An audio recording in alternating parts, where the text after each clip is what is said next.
India news exclusive तस्वीरें आपको दिखा रहा है। बुलडोजर का एक्शन फहीम खान के घर पर। मेरे साथ में बीजेपी नेता राम कदम जुड़ गए हैं। इसको लेकर हम उनसे बात कर लेते हैं। राम कदम जी, इंडिया न्यूज पर स्वागत आपका।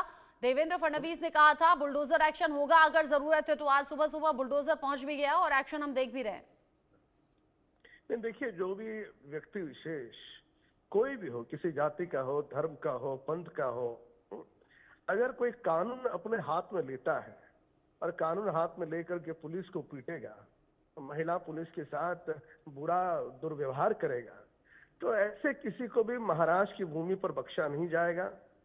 यहाँ पर यदि रहना है तो कानून का सम्मान करते हुए, सभी धर्मों का, पंथों का सम्मान करते हुए रहना होगा। पर दुर्भाग्य से जो घटना नागपुर में घटी, वो एक षड्यंत्र के तहत घटी थी। उसके पीछे कुछ विपक्ष दल के कार्यकर्ता भी उनके बीच में निकले हैं। खैर, उसमें मैं नहीं जाऊंगा, पर महाराष्ट्र में बुलडोजर तेजी से चलेगा और किसी को भी नहीं छोड़ेंगे जो कानून हाथ में लेगा। तो क्या आगे भी इस तरीके का एक्शन होगा? देखिए, पहले भी इस तरीके के एक्शन हुए हैं, पर वो सुर्खियों में नहीं आए। अब ये घटना बहुत निंदनीय घटना थी। सारे देश ने उसको देखा और उसके कारण आप एक्शन होते समय वो लोगों को, देश को दिख रही है। पर इसके पूर्व भी जब देवेंद्र जी महाराष्ट्र के मुख्यमंत्री बने हैं, उन्होंने सक्षमता के साथ मुंह तोड़ जवाब कानून हाथ में लेने वाले लोगों को दिया है। बहुत शुक्रिया आपका राम कदम जी, इंडिया न्यूज के साथ जुड़ने के लिए। दीपक विश्वकर्मा मेरे साथ में जुड़ गए हैं, इंडिया न्यूज संवाददाता, इस खबर को लेकर ज्यादा अपडेट के साथ। दीपक, आपकी बुलडोजर वाली रिपोर्ट भी हमने देखी थी, जिसमें बताया गया था कि बहुत जल्द बुलडोजर एक्शन होगा, होता हुआ दिख भी रहा है। अभी फहीम खान के घर पर पहुंचा है बुलडोजर।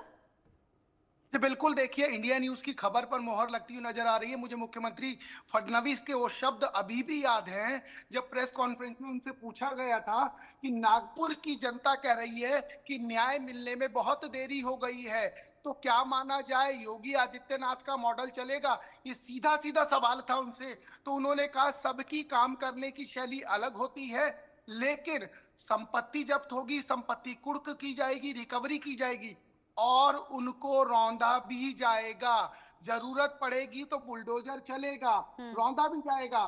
कल देर रात नगर पालिका एक नोटिस इशू करती है कि जितना भी अवैध उसका अतिक्रमण उसका किया गया है उसके द्वारा, उन सबको तोड़ दिया जाएगा। 24 घंटे का समय दिया गया था और आज सुबह से ये कार्रवाई शुरू कर दी गई है।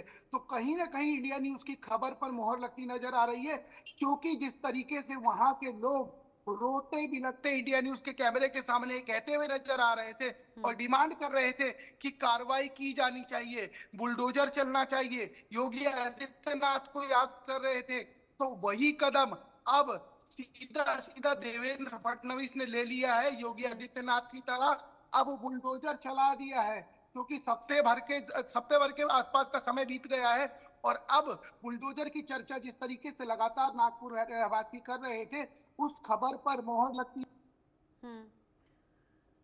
दीपक बता रहे हैं कि जैसा देवेंद्र फडणवीस ने संकेत दिया था, उस पर अब अमल भी किया जा रहा है। योगी मॉडल लागू करने की मांग थी नागपुर के लोगों के जरिए, और अब ये कहा भी गया था कि यहाँ पर बुलडोजर एक्शन होना चाहिए, ताकि इस तरह के जो भी अपराधी हैं या फिर जो भी दंगाई हैं, उनके खिलाफ कड़ा एक्शन भी हो और एक कड़ा संदेश भी जाए, ताकि भविष्य में इस तरह